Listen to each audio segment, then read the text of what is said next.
ஆசையெல்லாம் நீதானையா,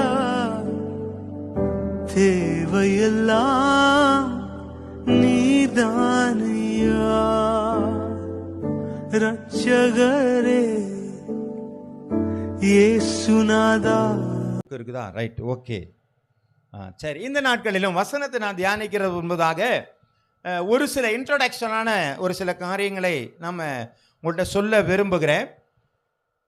சில கல்லூரிகளுடைய பெயர்களோ, சில மருத்துவமனை பெயர்களோ, சில கம்பெனிகளுடைய அடையாளங்களோ நமக்கு என்ன செய்யுங்க, ஒரு ஃபெமிலியராக இருக்கும் இல்லைங்களா?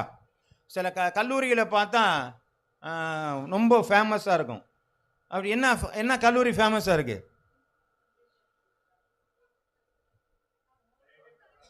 என்னம்மா சொல்லுமா? வெறும் பிஷப்பா? பியூட்டி பிஷப் பார்த்தீங்களா?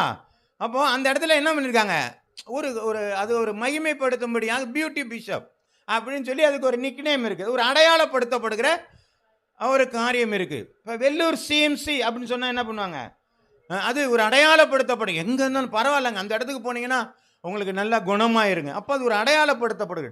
டிவிஎஸ் கம்பெனியில் எந்த பொருள் எடுத்தாலும் என்ன பண்ணுங்க, நல்லதாக இருக்கும். ஆரம்ப நாட்களில் இப்போ தான் கவர்மெண்ட் பஸ்ஸு, அப்போ டிவிஎஸ்லாம் இருந்துச்சு. டிவிஎஸ், எஸ்ஆர்விஎஸ், ராமன் அந்த மாதிரிலாம் பஸ்ஸெல்லாம் இருந்துச்சு. அப்போ டிவிஎஸ் வண்டி மட்டும் பார்த்தீங்கன்னா 4:40க்கு எடுக்கணும்னு சொன்னால் 2 பேரும் டைம் வச்சுருப்பாங்க, கண்டக்டர் டிரைவரும் 4:40 கரெக்டாக எடுத்துருவாங்க. இப்போ இந்த ரோட்டை கிராஸ் பண்ணும்பொழுது 5 மணி ஆகணும்னு சொன்னால் ரெகுலராக 5 மணிக்கு இந்த ரோடை கிராஸ் பண்ணும். அதுக்கு மேலே வேகமாகவும் போகக்கூடாது, அதுக்கு மேலே மொல்லமாகவும் போகக்கூடாது. அதுதான் அவனுடைய கண்டிஷன். அவனுடைய டிவிஎஸ்ல இருக்கிற வண்டி ஒரு நாளும் பிரேக் டவுன் ஆனதில்லை. எங்கேயுமே வெளியில் என்ன செய்யலைங்க, உங்களுக்கு அது தெரியாது, பழைய ஆட்களுக்கு மட்டும்தான் தெரியும். அப்போ அதுக்கான ஒரு அடையாளம் ஒன்று இருக்கிறது. டிவிஎஸ் சொன்னால் அது கன் டைமுக்கு வரும்பா, இத்தனை மணிக்குனா இத்தனை மணிக்கு தான் வரும். வெள்ளூர் ஹாஸ்பிட்டலும் அது நல்லா தான் இருக்கும். பியூட்டி பிஷப்புன்னு அது அழகாக தான் இருக்கும். அப்படி ஒரு அடையாளப்படுத்தப்பட்டு இருக்கிறது, ஒரு காரணம் இருக்கிறது. ஆமேன். இது மாறாதது. ஆமேன். ஆனால் இன்னும் சில காரியங்கள் இருக்கிறது. பழைய நாட்களில் டெலிஃபோன் நமக்கு யார்ட்டையுமே என்னங்களே இல்லை. நம்ம ஒரு டெலிஃபோன் வாங்கணும்னு சொன்னால் கிட்டத்தட்ட 2 வருஷம் 3 வருஷம் என்ன பண்ணணுங்க, ஆமாம், அப்ளிகேஷனை கொடுத்து வச்சு 2 வருஷம் 3 வருஷம்லாம் உக்காந்துருக்கணும், அப்போ தான் வரும். அப்போ எனக்கு ஒரு ஃபோன் வரணும் அப்படின்னு சொன்னால் நான் என்ன பண்ணுவேன், எங்கள் வீட்டுக்கு பக்கத்து வீட்டுக்காரங்க நம்பர் என்ன செய்வேங்க, நான் கொடுத்துட்டு பிபிஓ நம்பர்னு கொடுப்பேன். அப்படின்னா நான் என் பக்கத்து வீட்டு நம்பர் பாது, இதை கூப்பிட்டீங்கன்னா அவங்க எனக்கு என்ன செய்வாங்க, சொல்லுவாங்க. அப்போ இது எனக்கு என்னுடைய அடையாளம் அல்ல, நான் இன்னொரு அடையாளத்தில் நான் உள்ள இருக்கிறேன்னு அர்த்தம். புரியுதுங்களா இல்லையாங்க? ஆமேன். அதுக்கு தான் நான் சொல்கிறது என்னன்னு கேட்டால், வேறொரு அடையாளத்தில் நாம் என்ன செய்கிறேங்க, நான் இருக்கிறேன். இன்றைக்கி பார்த்தீங்கன்னா ஹேர் ஸ்டைல் பண்ணுறாங்க. அது யாருன்னு பார்த்தா அந்த நடிகரை போல இவங்க என்ன பண்ணுறாங்க, ஆனால் அந்த நடிகர் இல்லை, அவரை போல சொல்றீங்களா, மாடல். முதல்ல சொன்னது அடையாளம், ஆனால் இவர்களும் அது மாதிரி அடையாளம் படுத்துகிறாங்க. ஆனால் அது என்னங்க இருக்குதுங்க, இது டூப்ளிகேட். ஆமேன். புரிகிறதா? அப்போ நம்முடைய வாழ்க்கையில் அடையாளங்களாக இருக்க வேண்டுமே தவிர டூப்ளிகேட்டாக இருக்கக்கூடாது. அல்லேலூயா. நான் சொல்றது உங்களுக்கு புரியுதுன்னு நினைக்கிறேன். அவங்க மாதிரி ஒரு ட்ரெஸ்ஸை நான் உடுத்திக்கிறேன் இல்லை, எனக்குன்னு ஒரு அடையாளம் இருக்குது, எனக்குன்னு ஒரு ஸ்டைல் இருக்குது. எனக்கு என் மூஞ்சி மாதிரி வேற யார் மூஞ்சி இருக்குதா? அப்புறம் எப்படி நான் இன்னொருத்தர் மூஞ்சியை நான் ஏன் வைக்கணும்? என் மூஞ்சி எனக்கு அழகாக இருக்குங்க, நான் இன்னொருத்தனை மூல ஏன் மேக்கப்பை நான் மாற்றணுங்கிற அவசியம் எனக்கு கிடையாது. என்னுடைய அடையாளமே இதுதான். இதை பார்த்தா தான் என் பேரை சொல்லுவாங்க, வேற மூஞ்சியை மாற்றினா வேற பேரை சொல்லிட்டு போயிடுவாங்க. ஆமேன். என்னுடைய அடையாளத்தை நான் ஒரு நாளும் மாற்றக்கூடாது. அல்லேலூயா. இதை பேசிக்காக வச்சிங்க. இந்த அடையாளங்களில் பார்க்கும் பொழுது ஒரு சில உலக பிரகாரமான அடையாளங்கள் இருக்கிறது, ஆனால் அந்த அடையாளங்களில் வேறுபாடுகள் இருக்கிறது இல்லைங்களா? இந்த ஒரிஜினலுக்கும் டூப்ளிகேட்டுக்கும் வேறுபாடு இருக்குது, ஆனால் ரெண்டுமே அடையாளம் தான், ஆனால் வேறுபாடுகள் காணப்படுகிறது. இப்போ நம்ம வேத வசனத்துக்கு நேராக வரலாம். ஏசாயா எழுதின புஸ்தகம் 8வது அதிகாரம் 18வது வசனம் எப்படியாக சொல்கிறது, இதோ நானும் கர்த்தர் எனக்கு கொடுத்த பிள்ளைகளும் சீயோன் பர்வதத்திலே வாசமாயிருக்கிற சேனைகளின் கர்த்தராலே இஸ்ரவேலிலே அடையாளங்களாகவும் அற்புதங்களாகவும் இருக்கிறோம். ஹல்லேலூயா. கர்த்தருடைய நாமம் மகிமைப்படுவதாக.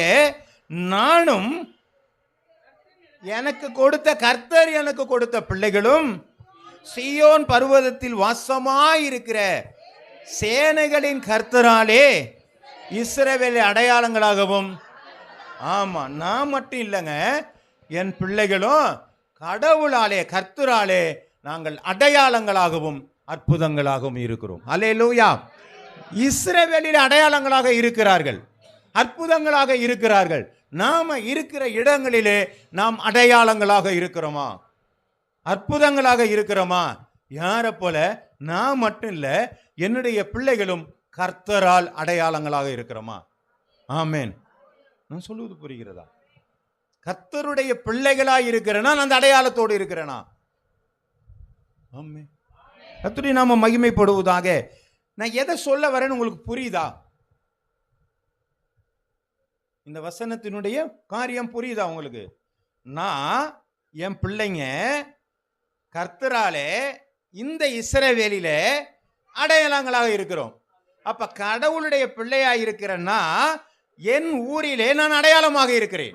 கர்த்தருடைய பிள்ளையாக அடையாளமா இருக்கிறேன். அடையாளமா இருக்கிறோமா இல்ல டூப்ளிகேட்டா இருக்கிறோமா? அடையாளமா இருப்பதுதான் நல்லதான ஒரிஜினல். அதுதான் நமக்கு தேவை என்பதை ஆண்டவர் உணர்த்துகிறார். இப்போ வாசிக்கிறோம், எப்படியெல்லாம் அடையாளப்படுத்துறது அப்படின்னு பார்க்கிறோம்னா, ஆதியாகமம் எழுதின புஸ்தகம் 4வது அதிகாரம் 12வது வசனம் 10லேருந்து கூட வாசிக்கலாம்.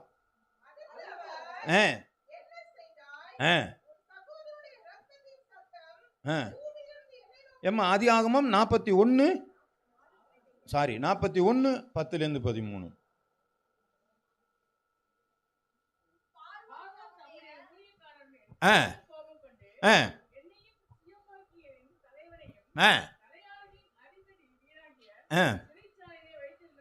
வைத்திருந்த காலத்திலே நானும் அவனும்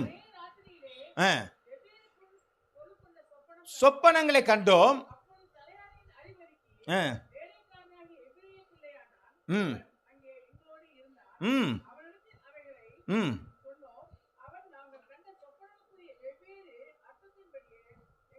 சொப்பனத்தின் பயனை சொன்னான். நடந்தது.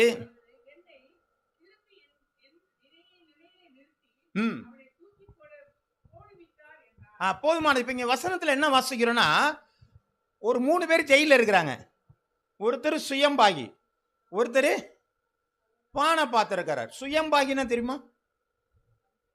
ரொம்ப காலத்துக்கு முன்னாடி இருக்கிற இந்த ஊர்ல இருக்கிறவங்களுக்கு தெரியும். சுயம்பாகினா சமைக்கிறவங்க, அவ்வளவுதான், வேற ஒண்ணும் இல்லை. சுயம்பாகினா சமையல் செய்யறவர் சுயம்பாகி. ஆமா. பானம் பாத்திரன்னு சொன்னா கூல் ட்ரிங்க்ஸ் கொடுக்குற ஒருத்தர்.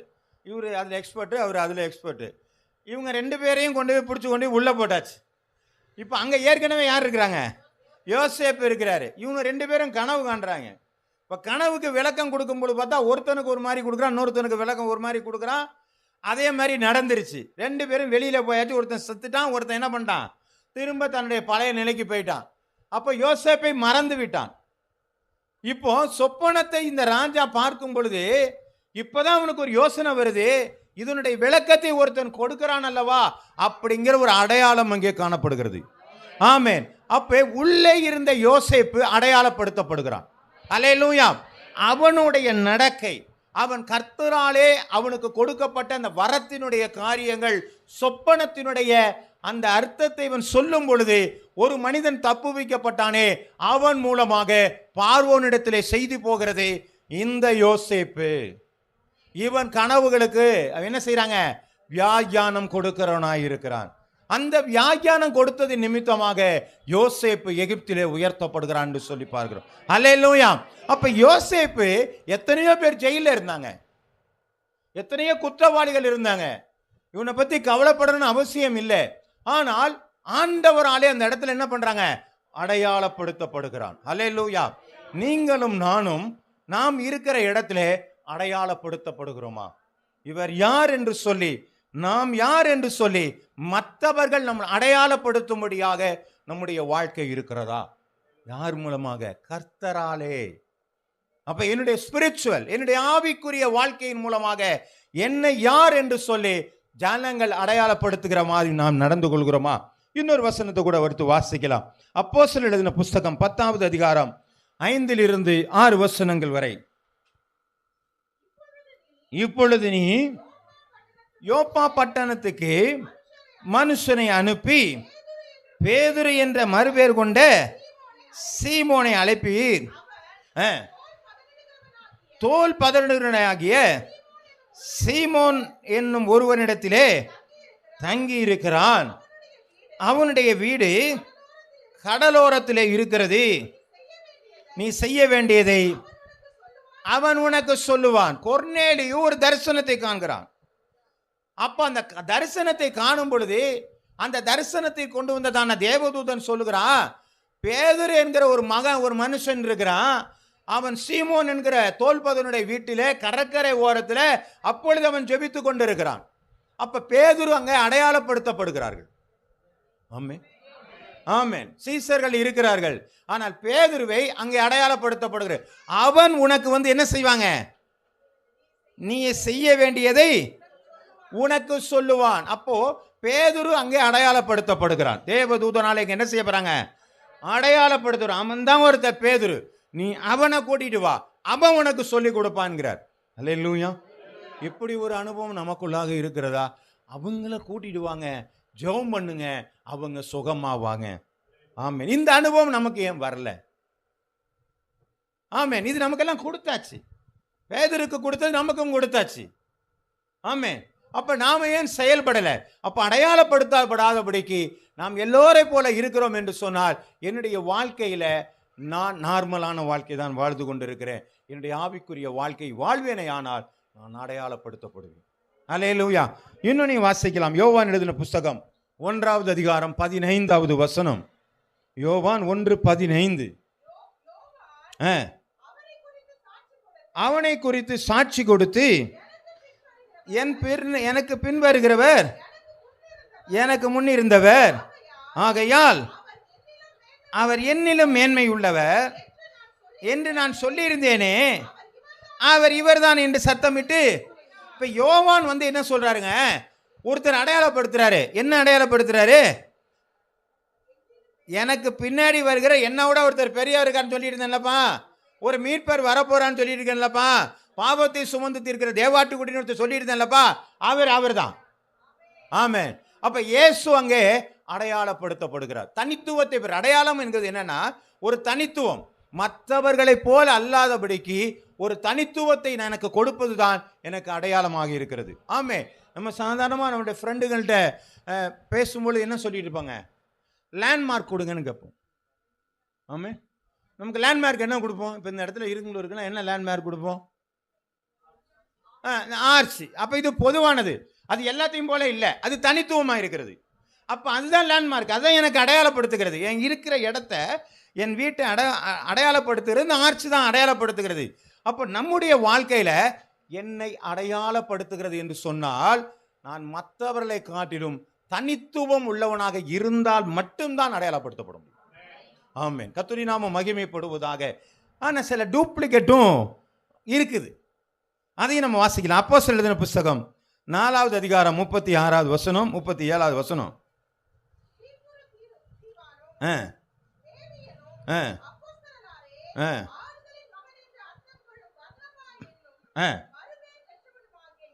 யோசே என்பவன் தனக்கு உண்டாயிருந்த நிலத்தை விற்று அதன் கிரயத்தை கொண்டு வந்து, ஆமா, இவர் இப்ப என்ன பண்ணிட்டாருங்க?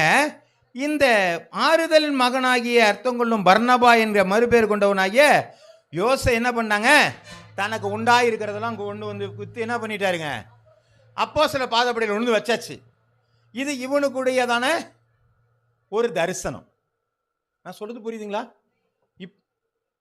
என்ன சைலண்ட் ஆயிட்டீங்க?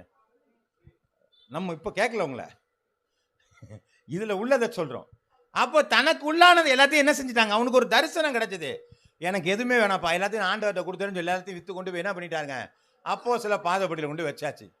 இது ஒருத்தன் பார்க்குறான், அவரு செஞ்சுட்டாரு, நமக்கும் என்ன பண்ணுவோம்? நல்ல பேரு ஆமா கிடைக்கணும். அப்போஸ்தலர் 5வது அதிகாரம் 3-4. அப்போஸ்தலர் 5:3-4. பேதுரு அவனை நோக்கி, அனனியாவே, நிலத்தின் கிரயத்தில் ஒரு பங்கை வஞ்சித்து வைத்து பரிசுத்த ஆவியினிடத்தில் பொய் சொல்லும்படி சாத்தான் ஒரு இதயத்தில் நிரப்பியதென்ன? அதை விற்கும் முன்னே இல்லையா? ஆ ஆ ஆ தேவனிடத்தில் போய் சொன்ன. அப்ப எல்லாரும் என்ன நினைக்கணும்? நானும் கொண்டு போய் கொடுத்துட்டேன்னு சொல்லி என்னையும் நினைக்கணும் அப்படிங்கிறதுக்காக இவர் என்ன பண்ணாருங்க? வித்துட்டாரு. ஒரு ஆர்வத்தில் வித்துட்டாரு. இப்போ ஆனால் அவருக்கு ஒரு டவுட்டு வந்துருச்சு. கொடுத்து விட்டோம்னா அப்புறம் நம்மளுடைய கதி என்ன ஆக போகுது? சரி, கொஞ்சத்தை எடுத்து வச்சுக்குவோம், பார்த்துக்குவோம் அப்படின்னு சொல்லி கொடுக்கும் பொழுது அப்போ என்ன பண்ணுங்க? அந்த அடையாளம் மாற்றப்பட்டு விட்டது. ஆமே. அவர்னா என்ன சொல்லிட்டாங்க? நீ யாருக்கிட்ட போய் சொன்ன? அப்போ உன்னுடைய வாழ்க்கையே மாறி போகுதுங்க. அப்போ நம்ம மற்றவர்களை பார்த்து இமிட்டேட் தயவு செய்து பண்ணாதீர்கள். ஆமே. உங்களுக்கான ஒரு ஆவியானவர் உங்களுக்கு சொல்லிக் கொடுத்த உங்களுடைய தரிசனத்தின்படி நீங்கள் நடக்கணும். அது தேவ தரிசனமானால் அது எல்லாமே ஒரே லைன்ல போய்கிட்டே இருக்கும்.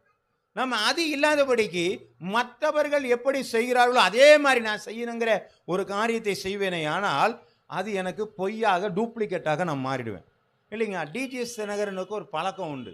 அவர் பாட்டு போடும்போது என்ன பண்ணுவாருங்க? கண்ணை மூடி மூடி திறப்பார். நானும் கண்ணை மூடி மூடி திறப்பார். டிஜிஎஸ் மாதிரியே திறக்கிறாரு. யார் பேர்? ஏன் பேர் வரல? யார் பேர் தாங்க வருது? அப்போ டூப்ளிகேட் என்னன்னு தெரிஞ்சிருதா?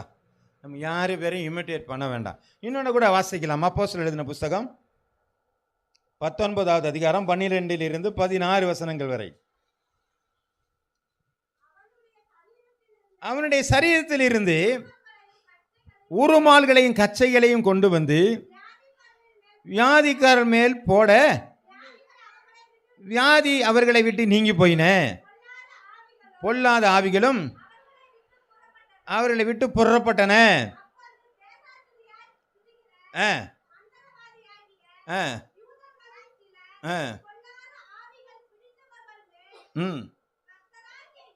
இயேசுவின் நாமத்தை சொல்ல துணிந்து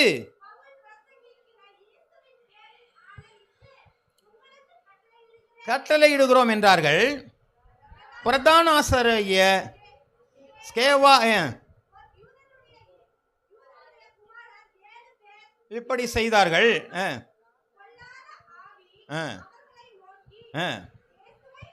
இயேசுவை அறிவேன், பவுலையும் அறிவேன், நீங்கள் யார் என்று சொல்லி பொல்லாத ஆவியினுடைய மனுஷன் அவர்கள் மேல் பாய்ந்து பலாத்காரம் பண்ணி அவர்கள் மேற்கொள்ள அவர்கள் நிர்வாணிகளாய் காயப்பட்டவர்களுமாகி பவுல் அப்போஸ்தலனுக்கு ஆண்டவர் கிருபை கொடுத்திருக்கிறார். ஒரு பெரிய வல்லமையை கொடுத்திருக்கிறார். அவனுடைய உருமால்கள் கர்ச்சி துண்டுகிண்டு எல்லாத்தையும் யார் மேலே போட்டாலும் சுகம் உண்டாகணும் பாட்டுருக்கு. இவனு பார்த்தாங்க, பரவாயில்லையே, இந்த பவுல் நல்லா தான் செய்கிறார் போல இருக்கு. இவர் என்ன பண்ணிட்டாங்க? தைரியம் கொண்டு பிசாசை பார்த்தேன்னா பவுல் பேச அப்படின்னா விடுங்க. பவுல் பிரசங்கிக்கிற இவ பாருங்க, இப்போ இவனுக்கும் சரியா தெரியல. பவுல் பிரசங்கிக்கிற இயேசுவின் நாமத்தினால ஆணை இடுகிறேன். இப்போ அவரு என்ன எந்த சொன்னாரோ அந்த நாமத்தில் உனக்கு ஆடை இடுகிறேன் போன்றுச்சு. உடனே பிசாசு என்ன சொல்லிச்சுங்க? பவுலையும் தெரியும், உன்னையும் தெரியும். அப்போ பவுலுக்கு என்ன கிருபையோ அது உனக்கு இருக்கா இல்லையான்னு பாரு. நீ அதை வச்சுட்டு என்னட்ட விளாண்டுறாதன்னு சொல்லி என்ன பண்ணிடுச்சுங்க? அவனை மொத்தமாக உருவிட்டு அனுப்பிச்சி விட்டுருச்சு. ஆமே. கேவலப்பட்டு போயிட்டாங்களா இல்லையாங்க? இதுதான் நமக்கு நடக்கக்கூடாது. அடுத்தவங்களை பாட்டு இமிட்டேட் பண்ணக்கூடாது. இந்த உருமால்களையும் கச்சைகளையும் போட்ட பவுல போசனுக்கு சுகம் உண்டானது போல அநேக ஊழியக்காரர்கள் எழும்பினாங்க. அவங்களும் கர்ச்சீப்பில் கையெல்லாம் படமெல்லாம் வரைஞ்சி, தெரியுமா அது? ஆமாம், கர்ச்சீப்பில் கை மாதிரியெல்லாம் வச்சுருப்பாங்க. வச்சு என்ன பண்ணாங்க? வியாபாரம் பண்ணினாங்க. அவன் கர்ச்சீப்பை போட்டான் சுகமானா, இவன் கர்ச்சீப்பை வச்சு வியாபாரம் பண்ணிட்டு இருந்தான். அது ஒரிஜினலு, இது டூப்ளிகேட்டு. இப்போ அது எங்கே இருக்குன்னே தெரியல. இப்போ இந்த கர்ச்சீப்பெல்லாம் ஒருத்தர் விற்கிறது இல்லை அவ்வளோ இருக்கு. நான் சொல்ல புரியுதுங்களாங்க? அது யாராக வேணாலும் இருக்கலாம், அது ஊழியக்காரராக கூட இருக்கலாம். ஆனால் அவன் செஞ்சதை போய் நம்ம என்ன செய்ய முடியாது. என்ன கொண்டு என்ன செய்கிறாரு? எனக்கு என்ன அடையாளமோ அந்த அடையாளம் தான் என்கிட்ட இருக்கணும். நான் அதுக்காக என்ன செய்யக்கூடாதுங்க? என் அடையாளத்தை மாற்றாதீங்க. நீங்க டூப்ளிகேட் பண்ணினீங்கன்னா கண்டுபிடிக்கப்படுவீர்கள், அல்லது துக்கப்படுவீர்கள், கேவலப்படுவீர்கள் என்று சொல்லி இந்த வேதம் சொல்லி கொண்டிருக்கிறது. ஆமென். அப்ப நமக்குன்னு ஒருத்தர் அடையாளம் இருக்கணும். எஸ், நமக்குன்னு ஒரு அடையாளம், ஃபர்ஸ்ட் கிளாஸ் அடையாளம் கொடுத்துருக்காரு. ஒவ்வொருத்தருக்கும் ஒரு அடையாளம். பரிசுத்த ஆவியை குறித்து சொல்லும் பொழுது கூட 1 கொரிந்தியர் 12ஆம் அதிகாரத்தில் அவர் ஆவியை என்ன பண்ணாங்க, ஆவிக்குரிய வரங்கள் அவனவனுடைய பிரயோஜனத்திற்கென்று கொடுக்கப்பட்டிருக்கு. அவனவனுக்கு பிரயோஜனத்துக்கு எல்லாருக்கும் பகிர்ந்து கொடுத்திருக்கிறார். அப்ப ஆண்டவர் ஒரு நாளும் வஞ்சனை உள்ளவர் அல்ல. அவர் எல்லா மக்களையும் அவர் நேசிக்கிறார். இங்க இருக்கிற எல்லாருக்குமே ஆண்டவர் வரத்தை கொடுத்திருக்கார். எனக்கு ஒண்ணுமே வரம் கொடுக்கல, உட்கார்ந்துருக்காதீங்க, என்னன்னு கேளுங்க, அவர் சொல்லி கொடுப்பாரு உங்களுக்கு என்ன வரன்னு. ஒரு நாள் பிரசங்கிச்சு பாருங்க, ஒரு நாள் ஜெபிச்சு பாருங்க, ஒரு நாள் கொடுத்து பாருங்க, ஒரு நாள் வியாதியசு மேல கை வச்சு பாருங்க, ஒரு நாள் தெருவில் நின்று பிரசங்கிச்சு பாருங்க. ஏதோ ஒன்றை உங்களுக்கு கொடுத்திருக்கிற எது என்பதை நீங்களாகவே கண்டுபிடித்துக் கொள்வீர்கள். ஆமென். கர்த்தருடைய நாமம் மகிமைப்படுவதாக. கர்த்தருடைய இந்த வேளையிலும் இன்னொரு காரியங்களை நம்ம பார்க்கிறோம். அப்போ இப்படி வெவ்வேறு காரியங்கள் நமக்குள்ளே வராதபடிக்கு தேவன் நமக்கு எதை கொண்டு நம்மளை அடையாளப்படுத்துகிறாரோ அந்த காரியத்திலே மாத்திரம் நிலைத்திருப்போமானால் மற்றவர்கள் நம்மை கண்டு இன்னார் தான், இவர் தான் என்று சொல்லி ஒரு அடையாளத்தை நமக்குள்ளாக கொண்டு வருவார்கள். ஆமே, ஒரு தெருவில் இருந்தால் கூட பாருங்க, அந்த 4வது வீட்டில் இருந்து கேட்டிங்கன்னா அங்கே ஒருத்தவங்க இருப்பாங்க, அவங்கள கூப்பிட்டிங்கன்னா ஜெபம் பண்ணுவாங்க, அவங்க உங்களுக்கு சுகமாயிருங்க. அதுதான் அடையாளம். ஆமே ஆமே. கர்த்தருடைய நாமம் மகிமைப்படுவதாக. அதனால் உலக பிரகாரமான இந்த டூப்ளிகேட்லாம் ஒன்றும் ஆகாது, அது வேற விஷயம். ஆனால் ஆவிக்குரிய வாழ்க்கையில் டூப்ளிகேட் பண்ணால் நமக்கு பிரச்சனை. ஒரிஜினலாக இருந்தால் நல்லதான காரியம். இப்போ நாம் எதுக்கு அடையாளமாக இருக்கிறோம் அப்படின்னு சொன்னால், நான் ஆவிக்குரிய வாழ்க்கை நான் கர்த்தராலே, அப்போ கர்த்தர் எனக்கு கொடுத்த காரியத்தினாலே மாத்திரம்தான் நான் அடையாளமாக இருக்க முடியும். ஆமென். கர்த்தர் எனக்கு என்னென்ன கொடுத்துருக்கிறாரோ, எனக்கு என்னென்ன கிருபைகளை கொடுத்துருக்கிறாரோ, என்னென்ன வரங்கள் கொடுத்துருக்கிறாரோ, எனக்கு என்னென்ன விதமான ஆசீர்வாதங்கள் கொடுத்துருக்கிறாரோ, அதுதான் நான் வெளிப்படுத்தக்கூடிய அடையாளமாக இருக்கிறது. ஆமென். அப்போ எனக்குள்ளே இருக்கிற அந்த அடையாளம் என்ன? அது வெவ்வேறாக கூட இருக்கலாம், ஆனால் வேதம் சொல்லுகிறதான பொதுவான காரியம் என்ன? இதுதான் பார்க்குறோம். நல்ல வார்த்தைகளை நமக்கு ஆண்டவர் கொடுத்துருக்கிறார். ஆமென். ஒருத்தருக்காவது யாராவது நல்ல வார்த்தை கொடுக்காம இருக்கிறாருங்களா? நல்ல வார்த்தை, பைபிள் பூரா நல்ல வார்த்தை. அதில் நம்ம தான் பார்த்துட்டு என்ன சொல்கிறாங்க? ஆமாம், கெட்ட வார்த்தைன்னு சொல்கிறோம். யூதாஸ் நாண்டு கொண்டு சேர்த்தான், அது கெட்ட வார்த்தைங்க. கெட்ட வார்த்தை இல்லை, அந்த மாதிரி இருந்தீங்கன்னா நீ அப்படி தான் போவேன்னு சொல்லி ஒரு எச்சரிப்பது, அது நல்ல வார்த்தை தானே? ஆமாம். நீங்கள் ரோட்டில் போகிறீங்க, அந்த பக்கத்தில் போடுவான், என்ன சொல்ல, ஆக்சிடென்ட்ஸ் ஒன்று போட்டிருப்பான், அது நல்ல வார்த்தையா கெட்ட வார்த்தையா? நல்ல வார்த்தை. எனக்கு பாதுகாப்பு. ஓ, இந்த இடத்துல ஏதோ அடிக்கடி ஆக்சிடென்ட் ஆக போகுது, பாதுகாப்பாக போகிறேன்ல. அப்போ இந்த வேதத்தில் வர்ற வசனங்கள் ஒன்றும் கெட்ட வார்த்தை கிடையாது, எல்லாமே நல்ல வார்த்தை தான். எனக்கு எச்சரிப்பாக கொடுக்கறதுனால கெட்ட வார்த்தை கிடையாது, அது எனக்கு என்ன ஜாக்கிரதையாக கொண்டு போகுதுன்னு தான் அது அர்த்தமாகிறது. அதனால் எல்லாமே நல்ல வார்த்தைகள். அப்போ நல்ல வார்த்தைகளை நமக்கு ஆண்டவர் கொடுத்திருக்கிறார். லூக்கா எழுதின புஸ்தகம் 6வது அதிகாரம் 45வது வசனத்தை எடுத்து வாசிங்க. நல்ல மனுஷன். அப்போ பாருங்க, ஆண்டவர் சார் ஒரு அடையாளத்தை கொடுக்கிறார். நல்ல மனுஷன் தன் இருதயமாகிய நல்ல பொக்கிஷத்திலிருந்து நல்லதை எடுத்து காட்டுறான். பாருங்க, தன் இருதயமாகிய நல்ல பொக்கிஷத்திலிருந்து நல்லதை எடுத்து காட்டுகிறான். பொல்லாத மனுஷன்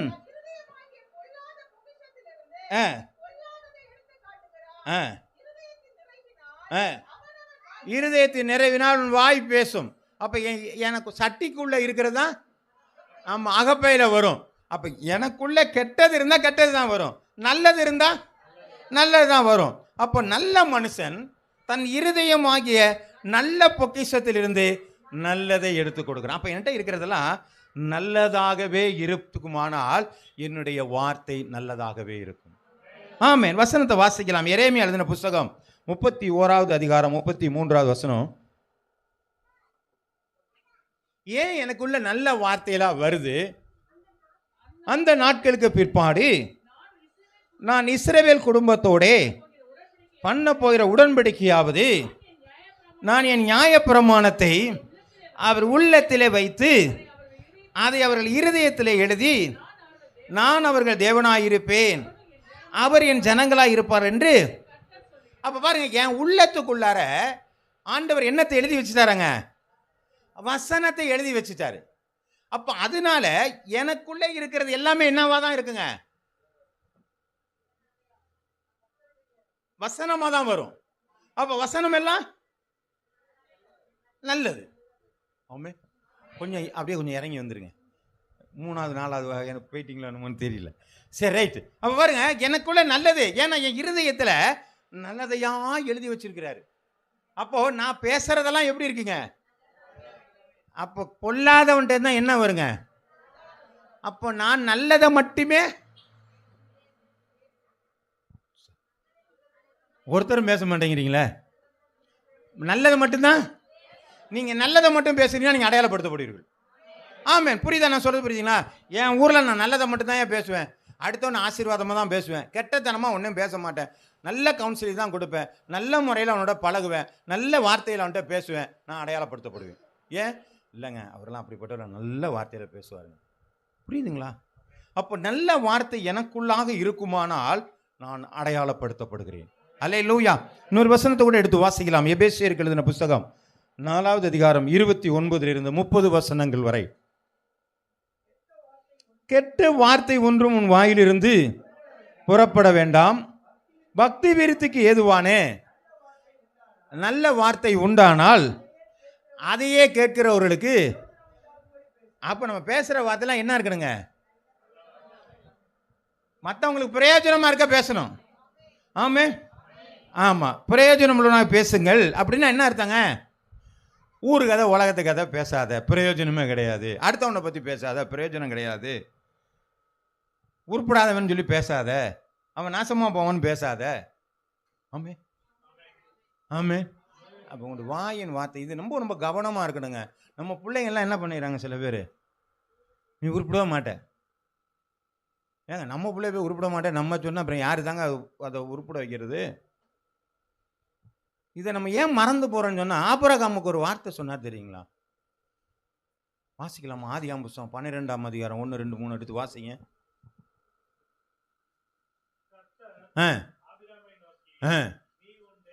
உன் தேசத்தையும் உன் இனத்தையும்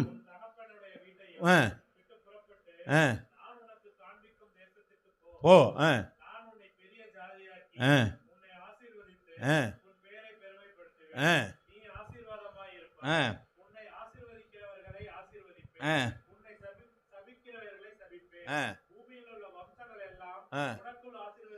அப்ப பூமியில வம்சங்கள்லாம் யார் மூலமாக ஆசீர்வதிக்கப்படுங்க? நான் யாரெல்லாம் விசுவாச மார்க்கத்தாரோ அவரெல்லாம் ஆபிரகாமுடைய சந்ததி. அப்ப எனக்குள்ளாக தான் ஆசீர்வதிக்கப்படும். அப்ப என்னுடைய பேச்சு அடுத்தவங்களுக்கு எப்படியா இருக்கணுங்க? ஆமா, ஆசீர்வாதம் பிளஸ்ஸிங்கா தான் இருக்கணுங்க. அப்ப எங்க பிள்ளைய போய் நான் என்ன செய்யக்கூடாது? பார்த்து செய்ப்பா அப்படின்னா உருப்படாதவன் நாய இல்லைங்களா? வேதத்தில் சொல்கிற தன் சிநேகினை பார்த்து மூட நின்று சொல்கிறவன் எரி நரகத்துக்கு. பாருங்க எங்க கொண்டு போய் சொல்றாங்க. அப்ப எவனா திட்டுனா கூட நமக்கு எங்க இருக்குதுன்னு அர்த்தம், பிளேஸ் மாறி போச்சுன்னு அர்த்தம். ஆமா, ஏதேன்னு தொட்டாங்க புதிய வானம் புதிய பூமி இல்லை, அது ஒரு அக்கினியும் கந்தகமான இடத்துக்கு மாறி போயிடுவோன்னு தெரியுது. அத்துலயும் நாம மகிமைப்படுவதா? வார்த்தையை ஜாக்கிரதையா இருங்க. நீங்க பேசும்போது யாரையும் உருப்படாதான்னு பேசாதீங்க, பிரயோஜனம் உள்ளதா பேசுங்க. பிள்ளைங்கள்ட்ட பேசினாலும் சரி, நண்பர்கள்ட்ட பேசினாலும் யார்கிட்ட பேசினாலும் சரி, பிரயோஜனமாய் பேசுங்க. நாமே இப்படி நீங்க பேசுனீங்கன்னா நீங்கள் அடையாளப்படுத்தப்படுவீங்க. வருமா வராதுங்களா? ஆமா, கண்டிப்பா வரும். ஏன் தானே செய்ய முடியாது? ஏன் செய்யல? ஏங்க செய்யல?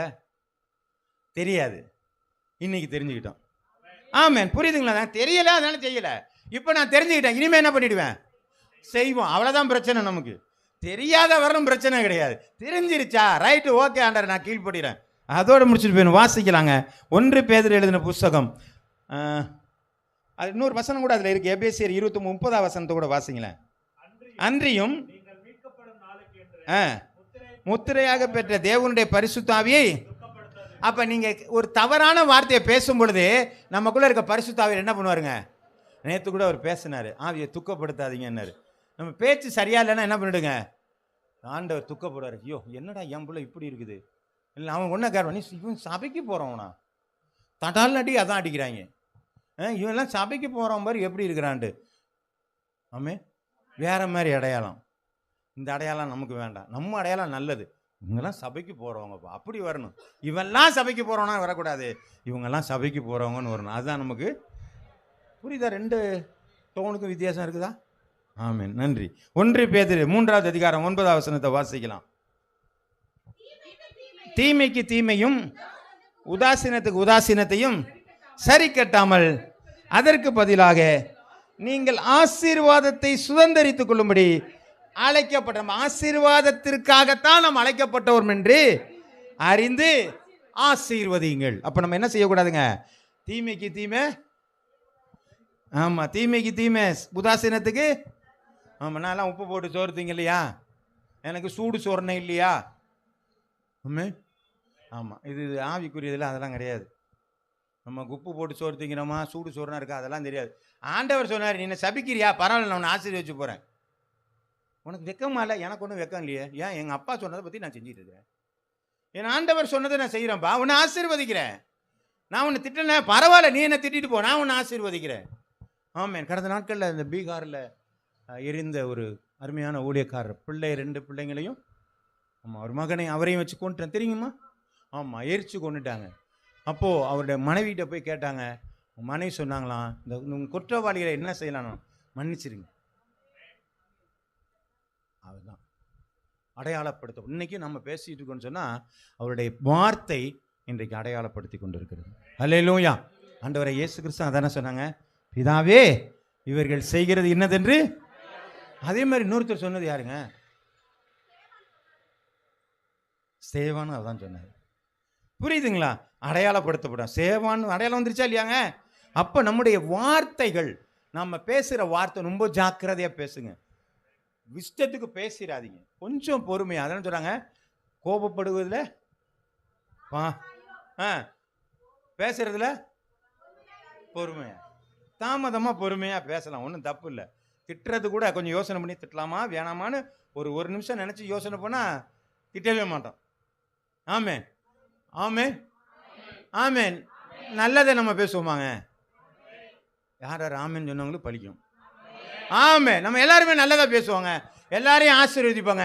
நம்ம பேர் ஊர் பேருக்கெல்லாம் தெரியும். ஓ, யார் பேர்? ஐபிஎஸ் சபையில் இருக்குது. ஏன்? அவர் நல்லதை மட்டும் தான் பேசுவார், வேறு எதுவும் பேச மாட்டார். ஆமென். கர்த்தருடைய நாமம் மகிமைப்படுவதா. இன்னொரு காரியத்தை நம்ம நல்ல செயல்கள். ஏன் இதெல்லாம்? இதுதான் என்ன அடையாளப்படுத்துது. ஆண்டவருடைய பிள்ளைங்கவோ நல்ல வார்த்தை வரும், அவங்கள்ட்ட நல்ல செயல்கள் தான் வரும். வாசிக்கலாம், மத்தேயு எழுதின புஸ்தகம் 5வது அதிகாரம் 16வது வசனம். இல்லம்மா, மத்தேயு 5:16. எவ்விதமாய் மனுஷர் உங்களுடைய நற்கிரியைகளை கண்டு பரலோகத்தில் இருக்கிற உங்கள் பிதாவை மகிமைப்படுத்தும்படி உங்கள் வெளிச்சம் அவர்களுக்கு முன்பாக. அப்ப நம்முடைய இல்லை நற்கிரியை அப்படின்னா என்னங்க? நற்கிரியை என்னங்க? என்ன செயல்கள்? இது எல்லா பக்கம் இங்கிலீஷில் பேசுகிறேன், நான் தமிழில் பேசுகிறேன். என்ன கிரியை, கேரக்டர் என்ன? என்ன கிரியைகள்? அதான் எப்படி, என்னென்ன செய்யலாம்? ஏழைகளுக்கு உதவுவது, வேற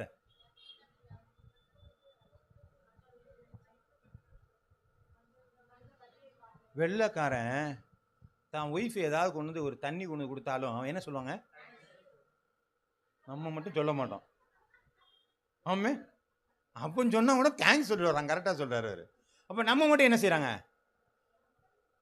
வெளியிலேருந்து ஒருத்தன் ஏதோ ஒன்று காரன், பெட்ரோல் பங்குக்கு போகிறோம், இந்த பெட்ரோல் போட்டான் பார்த்தீங்களா, தம்பி தேங்க்ஸ் பான்னு ஒரு வார்த்தை சொல்ல மாட்டோமா? சொல்லியிருக்கீங்களா? நான் சொன்னேன், நான் பழகிட்டேன், என் பெட்ரோல் டேங்கை நான் மூட மாட்டேன், அவனே மூடிட்டு போயிடுவான். நான் சொல்கிறது புரியுதுங்களா? நான் வந்துட்டு தம்பி நல்லா இருக்கியா போனேன், பிரதர் நல்லா இருக்கீங்களா, சாப்பிட்டீங்களா பிரதர் கேட்பேன், முடிஞ்சு போச்சு. நான் பாட்டுக்கு எனக்கு பெட்ரோல் வேண்டிய போட்டு கொடுத்துருவேன். ஆனால் எவ்வளோ சாருமா, எப்போ எவ்வளோன்னு சொன்னோம்னா போட்டு விட்டு அவரே மூடி கொடுத்து ரைட் போட்டேன் சார்ன்றான். இப்போ இது எதனால் வந்தது?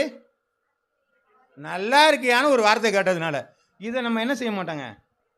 ஆமாம், ஒரு 2-3 வாட்டி பழக்கப்பட்ட ஆளை பாட்டு இந்த ஒரு எலாஸ்டிக் ஸ்மெல் கூட வராது. சும்மானா ஈன்ட்டு ஒரு தமக்கு முச்சம் சினிமாலாம் இருப்பாங்கள்ல, அது மாதிரி ஒரு எலாஸ்டிக் ஸ்மெல் கூட நமக்கு என்ன செய்ய மாட்டேங்குங்க.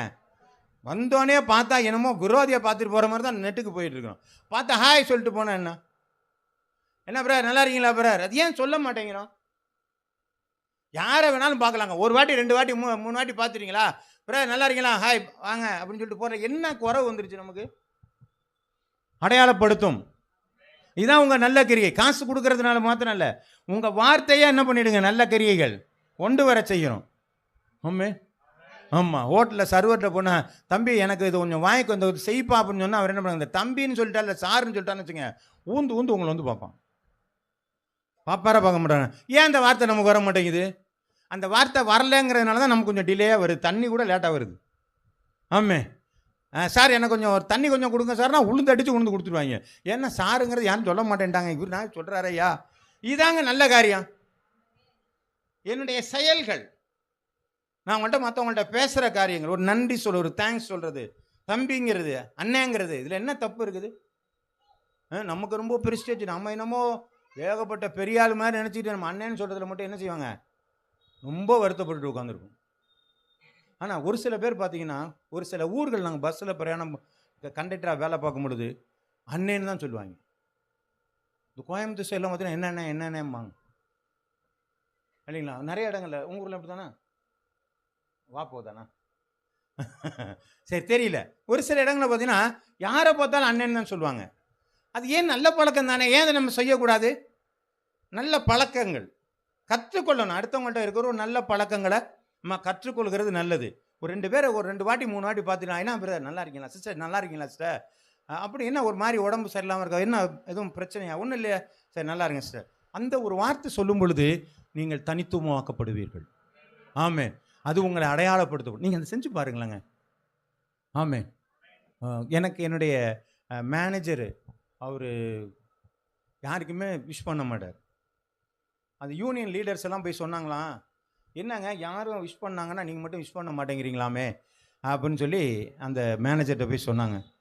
அவர் சொன்னாராம், உன்னை யாரும் விஷ் பண்ண சொன்னானா, நான் தேவைன்னு சொன்னேண்ணா, நீ விஷ் பண்ணலாம் போகலன்னு நான் என்ன உன்ட்ட வருத்தப்பட்டுக்கிட்டு மெமோ கொடுத்தேண்ணா, ஒன்றும் இல்லை, நீ ஓ வேலையை பாரு, நான் ஏன் வேலையை பார்க்குறேன், இதுக்கு எதுக்கு உனக்கு விஷ் பண்ணணுன்னாரு. இது எனக்கு தெரியாது. ஆனால் நான் என்ன பண்ணேன், போகும்போது பார்த்தீங்கன்னா எங்கே போனாலும் சார் குட் மார்னிங் சார்ன்ட்டு போயிடுவேன். டாய்லெட்டுக்கு போனால் அது எல்லாருக்கும் ஒரே டாய்லெட் தான் இருக்கும். டாய்லெட் போனால் குட் மார்னிங் சார், இதுக்கு கேன்டீனுக்கு போனால் குட் மார்னிங் சார், எங்கே பார்த்தாலும் good morning sir, good morning sir wish பண்ணிகிட்டே போயிடுறேன். ஒரு 3 மாதம் இப்படியே பண்ணிக்கிட்டே இருந்தேன். திடீர்னு ஒரு நாள் என்ன பண்ணுறாரு, யதார்த்தமாக ஒரு கை தூக்கிட்டாரு. பார்த்தா அப்புறம் நான் எங்கே சொன்னாலும் கையை தூக்கிடுவார். அத்தனை பசங்களுக்கு என்ன பண்ணுறேன், அவர் ஒருத்தருக்கு விஷ் பண்ணாரு, உனக்கு மட்டும் அப்புறம் விஷ் பண்ணுறாரு அப்படின்னு. நான் அதுக்கு 3 மாதம் போராடினது எனக்கு தான் தெரியும். சோத்திரம், புரியுதுங்களாங்க? நீங்கள் சொல்லி பாருங்க, மாற்றங்கள் உண்டாகுங்க. நம்ம ரொம்ப வைராக்கியமா அவன் ஏன்னா நான் வணக்கம் சொன்னான் சொல்ல மாட்டேன்னு போகிறான், ஏன் இன்னொரு வாட்டி சொன்னால் தான் என்ன மோசம், என்ன கையில் இருந்து காசா கொடுத்தா கரைஞ்சி போகிறதுக்கு, சும்மா வாயினால சொல்கிறதானங்க, சொல்லிட்டு போங்க. அந்த கையை தூக்குறதுலாம் கொஞ்சம் எக்ஸசைஸ் மாதிரி இருந்துட்டு போகுது. ஆமே, புரியுதுங்களாங்க? சொல்லுங்கள், எல்லாரும் யூஸ் பண்ணுங்க, யாராக இருந்தாலும் பரவாயில்ல. ஆமே, எங்கேயா தடுக்கி விழுந்தா கூட அடையாளம் கண்டுபிடிச்சிருவாங்க. நான் சொல்கிறது புரியுதுங்களா? எங்கேயா மயக்கம் போட்டு அண்ணன்டா அவர் வீடு இங்கே தாண்டா இருக்குன்னு தூக்கியா கொண்டு வீட்டில் விட்டுருவாங்க. அதுக்கா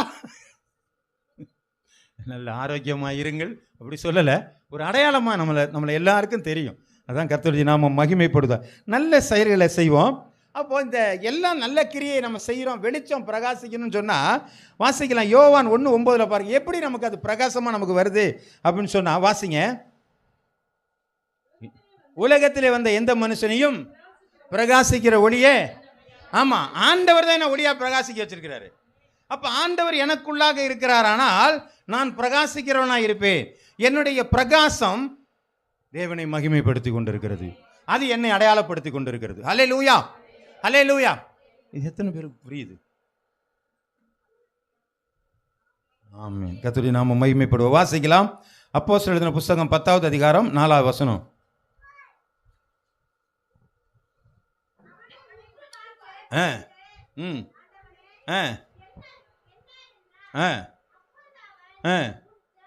உன் ஜெபங்களும் உன் தர்மங்களும் எத்தனையோ பேர் இருந்தாங்க. அப்ப எத்தனையோ பேர் இருந்தாலும் இப்ப கொர்நேலியை மட்டும் ஏன் ஞாபகப்படுத்துச்சு? அவனுடைய செயல்கள், அவனுடைய தானங்களும் அவனுடைய தர்மங்களும். ஆமே, இதெல்லாம் பார்த்தோன்னா ஆண்டவர் என்னடா இப்படி செஞ்சுக்கிட்டு இருக்கிறானே, இவனுக்கு நான் ஏதாவது செய்யணுமே சொல்லி இறங்கி ஆளை விட்டு என்ன பண்றாருங்க, கூப்பிட்டு அவனுக்கு ஒரு தெளிவை உண்டாக்கிறத பார்க்குறோம். ஹல்லேலூயா. அப்போ அவனுடைய தான தர்மங்கள், அவருடைய செயல்பாடுகள் தேவனையே அசைக்க பண்ணியது. ஆமென். கர்த்தருடைய நாம மகிமைப்படுவதாக. நம்முடைய செயல்கள் பரலோகத்தி தேவனை மகிமைப்படுத்துகிறதா இருக்கிறது. அப்போஸ்தலர் எழுதின புஸ்தகம் 8வது அதிகாரம் 5 8 வசனங்கள் வரை.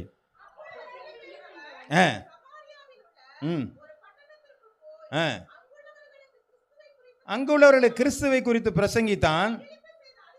பிலிப்பு செய்த அதிசயங்களை ஜனங்கள் கேள்விப்பட்டு கண்டு அவனால் சொல்லப்பட்டவைகளை உரமனப்பட்டு கவனித்தார்கள். அநேகருடைய அசுத்தாவிகள் மிகுந்த சத்தத்தோட கூப்பிட்டு அவர்களை விட்டு புறப்பட்டது. அநேக திமிர்வாதக்காரர்களும் சப்பானிகளும் குணமாக்கப்பட்டார்கள். அந்த பட்டணத்திலே ஆமென். பிலிப்புக்கே தெரியாது இந்த மாதிரி நடக்குன்னு. பிலிப்புக அவங்க என்ன பண்ணிட்டாங்க, ஒரு பந்தி விசாரிப்புக்காக எடுக்கப்பட்ட ஆள். அங்கே பிரச்சனை வந்தாலும் எல்லாம் துரத்தி சிதறடிக்கப்படணும், உளுந்தடிச்சு ஓடுற ஆள். ஓடும்பொழுது சுவிசேஷத்தை சொல்லிட்டு போகிறாங்க. சுவிசேஷத்தை சொல்லிட்டு போகும்போது ஒருத்தன் வியாதிக்காரன் இருந்துட்டு என்ன பண்ணியிருக்கான், ஐயா எனக்கு வியாதி, எனக்கு உடம்பு சரியில்லையா அப்படின்ட்டான். இப்போ உடனே என்ன பண்ணார், அவனுக்கு ஞாபகம் வந்துருச்சு, ஓ அவங்கெல்லாம் ஜெபம் பண்ணாங்களே, சரி இயேசுவி நாமத்தில் சுகமாக்கு. சுகமாயிருச்சு. இது பைபிளில் போடல, நான் சொல்கிறேன். எங்கடா பைபிளில் போடாதெல்லாம் சொல்லாதீங்கன்னு சொல்லாதீங்க. சுகமாயிருச்சு. அப்போ ஒன்றே என்னென்னப்பா, ஓ நான் செஞ்சால் என்ன பண்ணிடுச்சு, சுகமாயிருச்சு. அடுத்தவன் வரான், ஏன் எனக்கு வியாதிங்க, வா வா வா இந்தா அப்படின்னு சொல்லி என்ன பண்ணான், ஏன்னா ஒன்றில் கண்டுபிடிச்சிட்டான். அப்போ யார் வந்தாலும் என்ன பண்ணான், அற்புதங்கள் நடக்குது, அதிசயங்கள் நடக்குது, பட்டணமே சந்தோஷமாயிடுச்சு. யாரான அவன் தான் பிலிப்பு.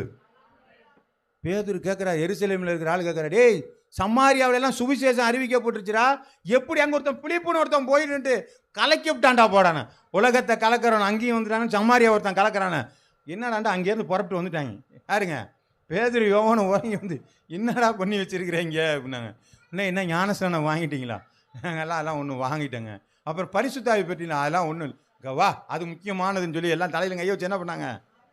ஆமாம், புரியுதுங்களாங்க. சமாரியாவில் இருந்த பிலிப்பு இப்போ எருசலேமில் இருந்த பேதுருக்கு என்ன பண்ணுச்சுங்க, அடையாளப்படுத்தப்பட்டுகிறது. காரணம் அவனுடைய நல்ல செயல்கள். ஒரு பட்டணமே சந்தோஷமாயிடுச்சுங்க. ஆமாங்க, பெரிய சமாரியா பட்டணமே சந்தோஷமாக இருக்கும் பொழுது இவ்வளோ வேற வச்சுக்கிட்டு இருங்களூர் சந்தோஷமாக இருக்காதா? நான் சொல்லுவது புரிகிறதாங்க. சமாரியாங்கிற ஒரு பெரிய தேசம், ஒரு பிலிப்பு போய் எல்லாத்தையும் என்ன பண்ணிட்டாங்க, அந்த ஊரே சந்தோஷப்படுத்திட்டான். இவ்வளோ பேர் இருக்கிறோம், இருங்களூர் இயேசுவுக்காக, இருங்களூர் இயேசுவுக்கான்னு பண்ணோம். ஏன் ஒரு சந்தோஷத்தை நம்மளால் உண்டாக்க முடியாதா? முடியும். என்ன பண்ணலாம், புது உருவத்தில் இருந்துக்கலாங்கிறீங்களா? என்ன பண்ணலாங்க, ஏதோ பண்ணணும். ஆமாம், நல்ல வார்த்தையாக இருக்கலாம், நல்ல செயல்களாக இருக்கலாம், ஏதோ ஒன்று செய்யுங்க. நீங்கள் அடையாளப்படுத்தப்பட்டு நீங்கள் செய்யும் பொழுது இருங்களூர் நிச்சயமாக ரட்சிக்கப்பட போகிறது. அல்லேலூயா. நம்மை கொண்டு தான் செய்ய போகிறார். நமக்கு தான் அந்த அதிகாரத்தை ஆண்டவர் கொடுத்திருக்கிறார். அதுக்கு தான் இந்த சபையை இங்கே வச்சிருக்கிறார். அல்லேலூயா. கர்த்தருடைய நாமம். வைராக்கியமாக இருப்பாங்க, நல்லதை தான் பேச போகிறேன், நல்லதை தான் செயல்படுத்த போகிறேன், இதுவே நமக்கு அடையாளம் இருக்கும். இல்லைங்க, அந்த சபைக்கு போகிறவங்களாம் கொஞ்சம் வித்தியாசம், ஒரு மாதிரி இல்லை, வித்தியாசமாக இருக்கிறாங்க. என்னன்னு கேட்டால் எல்லாரும் போல இல்லைப்பா, அவங்க கொஞ்சம் வித்தியாசமான ஆளுங்க. சில இடங்களில் நம்ம பார்க்குறோம், அங்கே ஒரு மாதிரியாக இருப்பாங்க. ஏன்னு சொல்லக்கூடாது, அந்த வார்த்தை மட்டும் நமக்கு என்ன செஞ்சிடாதுங்க. ஆமாம், வந்துடக்கூடாது. சரி, அடுத்து முதல் காரியம் நல்ல வார்த்தை, ரெண்டாவது நல்ல செயல்பாடுகள், மூன்றாவது காரியம் நல்ல வாழ்க்கை முறை. அல்லேலூயா. இது நமக்குள்ள அவசியமான ஒரு காரியம். 2 தீமோத்தேயு எழுதின புஸ்தகம் 1வது அதிகாரம் 4 6 வசனங்கள் வரை. உன்னிலுள்ள மாயமற்ற விசுவாசத்தை நினைவு கூறுகிறதினாலே என் முன்னோர்கள் முதற்கொண்டு சுத்த மனசாட்சியோட ஆராதித்து வரும் தேவனை நான் ஸ்தோத்தரிக்கிறேன். உன்னிலுள்ள மாயமற்ற, அப்போ யார்கிட்ட இருந்துச்சு இந்த மாயமற்ற விசுவாசம்? தீமோத்தேயுகிட்ட இருந்துச்சு. சரி, அடுத்த வசனத்தை வாசிங்க. அப்போ அவனுக்குள்ள இருந்த விசுவாசம் முந்தி உன் பாட்டியாகிய லோவிசாலுக்குள்ளும் உன் தாயாகிய ஐனிக்கையாளுக்குள்ளும் நிலைத்திருந்தது, அது உனக்குள்ளும் நிலைக்கிறது என்று நிச்சயத்திருக்கிறேன். அல்லேலூயா. இப்போ இவனுக்கிட்ட விசுவாசம் ஒன்று இருக்குது. இது எங்கே இருந்துடா வந்துச்சுன்னு பார்த்தா பாட்டிக்கிட்டேருந்து அம்மாவுக்கு வந்துச்சு, அம்மாக்கிட்டேருந்து யார்கிட்ட வந்துச்சுங்க? அப்போ பெற்றோர்கள் யாருக்கு விட்னஸ்ஸு? நீங்கள் தான் விட்னஸ்ஸு. நீங்கள் பைபிள் படிக்கலைன்னா பிள்ளைங்க பைபிளே தொடாது, நீங்கள் ஜெபிக்கலைன்னா பிள்ளைங்க ஜெபிக்காது, நீங்கள் சர்ச்சுக்கு சரியாக வரலைன்னு சொன்னால் பிள்ளைகள் அது வரவே வராது. அப்படி தானே போட்டிருக்கு, பிள்ளை தாய் 8 அடி பாஞ்சா 16 அடி பாய். நீங்களே ஒன்றும் பண்ணலைன்னா அந்த பிள்ளைங்க என்ன பண்ணுங்க, ஒன்றுமே பண்ணாமல் போயிடும். ஆனால் இங்கே பாருங்க, தீமேத்திக்கு ஒரு விசுவாசம், பாட்டிக்கிட்ட இருந்த விசுவாசம் அம்மாக்கிட்ட வந்து, அம்மாக்கிட்டேருந்து இவன்கிட்ட வந்து. அல்லேலூயா. விட்னஸ் நான் தாங்க, பெற்றோர்கள் தான் விட்னஸ். என்ன பாருப்பா, நான் எப்படி ஜெபிக்கிறேனோ நீ ஜெபம் பண்ணு. நான் காலம்பரம் 5 மணிக்கு எந்திரிக்கிறேன், அட்லீஸ்ட் 5 மணிக்கு எந்திரிக்க வேண்டாம், என்ன பண்ணு, ஒரு 6 மணிக்காக எந்திரிச்சு நான் ஜெபம் பண்ணுற மாதிரி நீ ஜெபம் பண்ணு. நான் வேதத்தை வாசிக்கிறேன் பாரு, நீயும் வேதத்தை வாசி. பிள்ளைகளுக்கு நீங்கள் சொல்லிக் கொடுங்க. நம்ம எப்போ எல்லாம் என்ன பண்ணிடுறேன்னு சொன்னால், காலம்பரம் புத்தகத்தை படி, ஹோம் ஒர்க் எழுதினியா, அம்மே நைட் ஆனிச்சுன்னா என்ன பண்ணிடுவான், டியூஷனுக்கு போனியா, ஹோம் ஒர்க் எழுதினியா, சாப்பிட்டியா, படுத்தியா, முடிஞ்சு போச்சு கதை. அப்புறம் இந்த பிள்ளைங்க இப்படி ஆவிக்குரிய வாழ்க்கையில் வளரும். ஆமே, நான் சொல்றது புரியுங்களா? இது வேறு அது வேறு. ஆண்டவருடைய வேதம் சொல்கிறது, சகோதரி ஜெபம் பண்ணாங்க, ஞானத்தில் குறைவுள்ளவன் என்னை நோக்கி கேட்க. பிள்ளைக்கு ஞான குறைவாக இருக்கா, பைபிள் எடுத்து வசனம் சொல்லி பாருங்க. யாக்கோபு சொல்கிறது, ஞானத்தில் குறை இருந்த ஆண்டவர்கிட்ட கேளு, நிறைவாக நமக்கு தருகிறவருக்கா. இந்த வசனத்தெல்லாம் எடுத்து பிள்ளைகள்கிட்ட கொடுங்க. அப்போ இந்த பிள்ளைகளை வேத வசனத்தின்படி வளர்க்கும் பொழுது கீழ்ப்படிதல் அந்த பிள்ளைகள் வரும். பைபிள் எடுத்து படிக்க சொல்லணும். அதில் தான் போட்டிருக்குது, நரைமுடி தரித்தோரை கண்டால் பிள்ளைகள் என்ன பண்ணுவாங்களாங்க, எந்திரிச்சு நிற்பாங்களான்னாங்க. இப்போ எந்திரிச்சு நிற்குங்க, சோத்திரம் கூட சொல்ல மாட்டேன். ஆமே, ஆமாம், பிள்ளைங்க பாட்டுக்கு வருது, பிள்ளைங்க பாட்டுக்கு போகுது. இத்தனை பேர் பெரியவங்க வராங்களே, அங்கிள் சோத்திரம், அங்கிள் ஆண்டி சோத்திரம், ஆண்டி தாத்தா சோத்திரம் சொல்லுங்கண்ணா. பிள்ளைங்க சொன்னால் என்ன குறைஞ்சி போயிடாது இல்லையா? சொல்லி பழகுங்க. இதுதான் நல்ல நடத்தை. ஐயோ அந்த பிள்ளை நல்லா இருக்கு. ஆமே, அன்னைக்கு எல்லாரும் ஜோம் பண்ணிட்டுதாங்க. ஒருத்தன் குப்பரடிக்க உழுந்து கிடந்தான். யாரு? அரவிந்த் சார். பார்த்தீங்கன்னா குப்பரடிக்கப்படுத்து கிடக்குறான். என்னன்னு கேட்டால் அவன் பழக்கியிருக்கிறாங்க. அது பாட்டியாகி அம்மாவாகிய அப்படி எப்படியா வந்துருச்சு அவனுக்கு. ஜோம் பண்ணு சொன்னால் குப்புரை உழுந்து கிடக்குறான் அவன் பாட்டுக்கு. இப்போ பாருங்கள், இந்த பழக்கம் நம்ம பிள்ளைய பழக்கணுங்க. இந்த வாழ்க்கை முறைதான் பிள்ளைகளுடைய மேன்மையை உண்டாக்குறது. நல்ல வார்த்தையை பேசுப்பா, பெரியவங்க வந்தாங்கன்னா கொஞ்சம் மரியாதை கொடுப்பா, அப்படி பழக்கணும். அதுங்கள்கிட்ட விட்டு பழக்கணும். நம்ம பிள்ளைங்களுக்கு ஹேர் ஸ்டைல் பண்ணும்பொழுது இப்போ என்ன பண்ணுறோம், இங்கிட்டலாம் குறுக்கெல்லாம் விட்டு இதுங்களும் ஸ்டைலாக இருக்குதுன்னு தப்புங்க. ஆமே, நீங்கள் அந்த மாதிரிலாம் வளர்க்காதீங்க. இன்னொரு காரியம் நான் உங்கள்கிட்ட சொல்கிறேன், தயவு செய்து உங்கள் எந்த ஸ்கூலில் சினிமா பாட்டுக்கு டான்ஸ் ஆட சொல்கிறாங்களோ உங்கள் பிள்ளைகளை தயவு செய்து அனுப்பவே அனுப்பாதீங்க. அந்த பிள்ளைங்க வீணாக போகிறதுக்கான வழி. அவங்களுக்கு அது ப்ரொமோட்டர், அவங்களுடைய வளர்ச்சிக்கு அவங்க செய்கிறாங்க. ஆனால் அது நமக்கு வளர்ச்சி இல்லைங்க, அது நம்முடைய பிள்ளைய பாதிக்கும். அந்த சினிமா பாட்டுக்கு ஆடி ஆடி அடுத்த சினிமா பாட்டுக்கு டான்ஸ் எப்படி ஆடுறேன்னு சொல்லி யோசிக்க ஆரம்பிச்சிடும். ஆமே, நம்மளும் அதை என்கரேஜ் பண்ணுறோம். நல்ல ட்ரெஸ் எல்லாம் பயங்கர, எங்கள் பிள்ளைங்க டான்ஸ் ஆட போகுது. ஏங்க நம்ம பிள்ளை டான்ஸ் ஆடி பழைக்கணுமா? அதில் என்ன இருக்குது? இங்கே என்ன சண்டே கிளாஸில் டான்ஸ் ஆடுதுங்க, இங்கே ஆடிட்டு போங்களேன். எல்லாரும் மனமகிழ்ச்சி ஒரு ஆவிக்குரிய நிலையில் இருக்குங்க. அங்கே போய் ஆடி ஒரு பிரயோஜனம் இல்லை. இன்றைக்கி நிறையா சினிமா காரியங்கள் நம்ம நிறையா போடுறாங்க. நம்முடைய ப்ரொஃபைலில் காலர் டோனில் கொஞ்சம் ஜாக்கிரதையாக இருக்கணும். ஏன்னா அது என்னை அடையாளம். என்னுடைய ஃபோன்லேருந்து ஒரு கால் வரும் பொழுது என்னை அடையாளப்படுத்திடும். யாருங்கிறத அடையாளப்படுத்திடும். நான் விசுவாசி என்பதை புரிந்துடும். பாட்டே போடணும், நம்முடைய கிறிஸ்தவ பாட்டே போடணும், சும்மா விட்டுருங்க அது பாட்டுக்கு. அதுதான் உங்களை அடையாளப்படும். ஜாக்கிரதையாக இருக்கணும். சரி வாசிக்கலாம். இன்னொன்று ஐயோ வாசிங்க. அது ஏசாயா எழுதின புத்தகம் 59:21 வாசிங்க.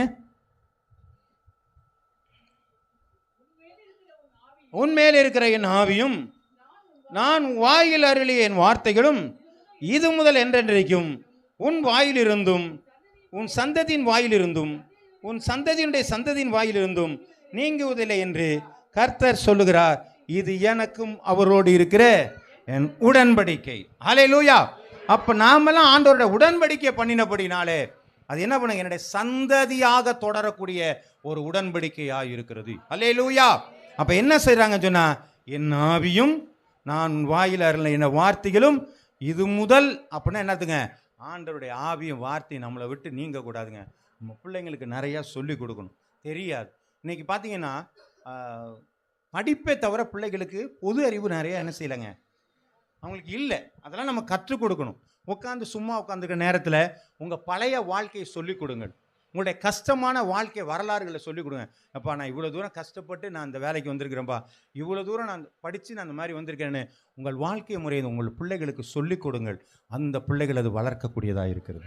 ஹல்லேலூயா. வெறுமன படிப்பை மட்டும் சொல்லிக் கொடுத்து அந்த பிள்ளைகளுடைய வாழ்க்கையில் ஒரு மேன்மை இல்லை. உங்கள் கஷ்டத்தை சொல்லிக் கொடுங்க. அப்போ ரொம்ப கஷ்டப்பட்டேன்பா, காசுக்கே இல்லாமல் நான் இருந்தேன், ஆனால் இன்றைக்கி நான் வளர்ந்து உன்னை படிக்க வச்சுருக்கேன்னு சொன்னால் அதனுடைய உழைப்பு தான். இந்த உழைப்பை பற்றி உனக்கு சொல்லிக் கொடுங்க. இதெல்லாம் அந்த பிள்ளைங்களுக்கு தெரியணுங்க. நம்முடைய வாழ்க்கை முறையை சொல்லிக் கொடுங்க. நம்முடைய குடும்ப காரியங்களை சொல்லிக் கொடுங்க. அம்மாட்ட எப்படி இருக்கணும், அப்பாட்ட எப்படி இருக்கணும், தாத்தாட்ட எப்படி இருக்கணும், சித்திக்கிட்ட எப்படி இருக்கணும், சித்தப்பாட்ட எப்படி இருக்கணும் சொல்லிக் கொடுங்க. அது நல்லதான ஒரு காரியம். கர்த்தருடைய நாமம் மகிமைப்படுவதாக. பிலமோன் 1வது அதிகாரம் 10-12 எடுத்து வசனத்தை வாசிக்கலாம். பிலமோன் 1:10-12. இல்லைம்மா, என்னவென்றால் கட்டப்பட்டிருக்கையில் நான் பெற்ற என் மகனாகிய ஒனேசிமுக்காக மன்றாடுகிறேன். முன்னே அவன் உனக்கு பிரயோஜனம் இல்லாதவன், இப்பொழுதோ உமக்கும் எனக்கும் பிரயோஜனம் உள்ளவன். அவனை நான் உம்மிடத்தில் அனுப்புகிறேன். என் உள்ளம் போல் இருக்கிறவனே. ஒரு அடையாளம் வந்திருக்கு. என்னங்க? அவனுடைய வாழ்க்கை முறை. யாருடைய வாழ்க்கை முறைங்க? ஒனேசிமுடைய வாழ்க்கை முறை. அவன் யாருங்க? சொல்லுமா, சொல்லுங்க, யாருன்னு சொல்லுங்க. அடிமை. அவன் ஒரு திருடனா அடிமையா இருந்தவன். அப்ப அவன் என்ன பண்ணிட்டாங்க? பிலமோன்ட்ட இருந்தவன் ஓடியாந்துட்டான். உடியாந்தாலும் யாருக்கிட்ட வந்து சிக்கிக்கிட்டான்? பவுல்கிட்ட சிக்கிட்டான். அவன் நல்ல ரட்சிப்பை பற்றி சொல்லும் பொழுது அவனிடத்துல நல்லவனாக வாழ ஆரம்பித்தான்.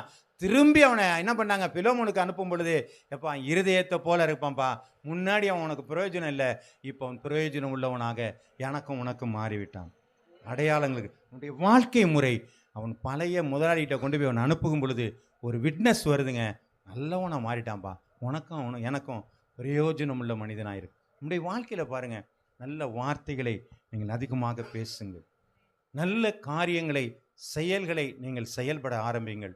உங்கள் வாழ்க்கை முறை நல்ல வாழ்க்கை முறையாக இருக்குமானால் நம்முடைய சந்ததி ஆசீர்வதிக்கப்படுகிறதா இருக்கிறது. அல்லேலூயா. உலகம் நமக்கு தேவையில்லைங்க. உலகத்தோடு கூட நம்ம போகலாம், உலகத்தில் தான் நம்ம வாழ்கிறோம். ஆனால் நம்முடைய வாழ்க்கை முறை உலகத்தோடு கூட, வேஷமான ஒரு வாழ்க்கையோடு கூட நம்ம வாழக்கூடாது. இன்றைக்கி பாருங்கள், நிறையா ஒரு சினிமாக்காரருக்காக எத்தனையோ பேர் இன்னைக்கு இறந்து போயிருக்கிறத நம்ம பார்க்குறோம். ஒரு மனிதன் தான் அவன், அவர் ஒரு டூப்ளிகேட் இல்லைங்களா? சினிமாவில் பார்த்தீங்கன்னா மேலேருந்து ஒருத்தன் குதிக்கிறவன் டூப்பு, நடிக்கிறவன் ஒரிஜினல். ஆனால் உண்மையிலே கீழே விழுந்தவன் தான் ஒரிஜினல், இவன் தான் டூப்ளிகேட்டு. ஆனால் இன்னைக்கு என்ன பண்ணுறாங்க? அந்த டூப்ளிகேட்டை நம்பி எல்லாரும் ஓடி போய் நிற்கிறாங்க. மாயை. அதெல்லாம் சொல்லுங்க, கற்பனைக்கு செவிசாய்க்கும் காலம் வரும். கற்பனையாக ஒருத்தன் அவன் பெரிய 100 பேர் அடிக்கிறவனா பார்த்தோன்னே 100 பேர் அடிக்கிறான், ஒத்தால கூட அடிக்க முடியாது அவனால். அப்போ என்ன பண்ண? கற்பனைக்கு செவிசாய்க்கிற நேரங்கள் வருகிறது. அதுதான் அந்த வேதத்தில் நம்ம என்ன சொல்ல போகிறாங்க. அப்போ நமக்கு நம்முடைய வாழ்க்கையில் அந்த ஒனேசிமை போல என்னுடைய வாழ்க்கை முறை, என்னுடைய வாழ்க்கை அடுத்தவர்களுக்கு சாட்சியாக அமையுமானா, பழைய ஆள்கிட்ட விடாம அடிக்கலாம் உதைக்கலாம்னு நினச்சிட்டு இருப்பான். ஆனால் அவன் பிரயோஜனம் இல்லைனா மாறிட்டான்ப்பா. வாசிக்கலாம் நின்று. லூக்கா எழுதின புஸ்தகம் 18வது அதிகாரம் 13-14. ஆயக்காரன் தூரத்தில் நின்று தன் கண்களையும் வானத்தையும் ஏறெடுத்து துணியாமல் தன் மார்பிலே அடித்து கொண்டு கிருபையாயிரும் என்றான். அவன் அல்ல, ஆண்டவரை அடையாளப்படுத்துறாரு. என்ன சொல்றாங்க? 2 பேரும் ஜெபிக்க போறான். ஒருத்தன் உள்ள நிற்கிறான், ஒருத்தன் வெளியே நிற்கிறான். ஆண்டவர் அடையாளம், அவன் உள்ள இருக்கிறவன் இல்லப்பா, அவன் இல்லை, இவன் தான். ஏன்? அவனுடைய வாழ்க்கை முறை வேறையா இருக்குது. இவன் எதை செஞ்சாலும் பெருமையா பேசிட்டு இருக்கிறான். அவன் ஒண்ணுமே செய்யல, நான் பாவின்னு சொல்லியிருக்கான். அவன் வாழ்க்கை முறை தான் சரியா இருக்குது. அப்ப இதுதான் நமக்கு தேவையான ஒரு காரியம். என்னுடைய வாழ்க்கை முறை தேவனை மகிமைப்படுத்துகிறதா? என்னுடைய வாழ்க்கை முறை தேவனுக்கு கீழாக அந்த வசனத்திற்கு உள்ளாக நான் இருக்கிறதா? அப்பொழுது என்னுடைய வாழ்க்கை அநேகரை அடையாளப்படுத்தக்கூடியதாக இருக்கிறது. அதனுடைய சந்ததியை அடையாளப்படுத்தக்கூடியதாக இருக்கு. என் சந்ததியினுடைய சந்ததிக்கு அது அடையாளப்படுத்தக்கூடியதாக இருக்கிறது. அல்லேலூயா, அல்லேலூயா. ஒரு பைசா சம்பாதிச்சாலும் உங்கள் பிள்ளைக்கு தெரிகிற மாதிரி சம்பாதிங்க. கஷ்டத்தை சொல்லிக் கொடுங்க, உங்களுடைய அன்பை சொல்லிக் கொடுங்க, மரியாதையை சொல்லிக் கொடுங்க. அந்த பிள்ளையோட வாழ்க்கையில் அதிகமாக மேன்மை பாராட்டுவார்கள். அல்லேலூயா. கடைசியாக ஒரு சின்ன ஒரு காரியத்தை சொல்கிறேன். ஒரு அம்மா சொன்னாங்களாம், அந்த பையன் போகும்பொழுது அந்த கால் மிதியடி தலைகீழாக கிடந்துருக்கு. தம்பி அது நேராக போட்டுட்டு போன்னு சொன்னாங்களாம். அங்கே தோட்டத்தில் பைப்பு தனியாக கிடந்திருக்கு. தம்பியை தண்ணி அணைச்சிட்டு போ. இப்படி நிறைய அவன்கிட்ட வேலை சொல்லிக்கிட்டே இருந்திருக்கிறாங்க. அவனுக்கு ரொம்ப கடுப்பு. என்னடா எப்போ பார்த்தாலும் எங்கள் அம்மா எதையாவது வேலை வாங்கிக்கிட்டே இருக்குன்னு சொல்லிட்டு அவன் பாட்டு போய்ட்டு அது ஒரு அப்படியே தொடர்ந்து அந்த அம்மா அந்த வேலையை மாதிரி தான் சொல்லிக்கிட்டே இருந்திருக்கு. ஒரு நாள் ஒரு இன்டர்வியூக்கு போயிருக்கிறான். போயிட்டு வரும்பொழுது போகிறதுக்காக போகும்பொழுது பார்த்தா ஒரு பைப்பு தண்ணி திறந்து விட்டுருக்குது, தண்ணி ஓடிக்கிட்டே இருந்திருக்குது. இவன் ஏன் வேண்டாம் அவன் தண்ணியை திறந்து விட்ருக்கான்னு சொல்லி தண்ணியை க்ளோஸ் பண்ணிவிட்டான். க்ளோஸ் பண்ணி உள்ளே போயிட்டான். உள்ளே போன்னு பார்த்தீங்கன்னா எல்லா ஃபேனும் ஓடிட்டு இருந்திருக்கு.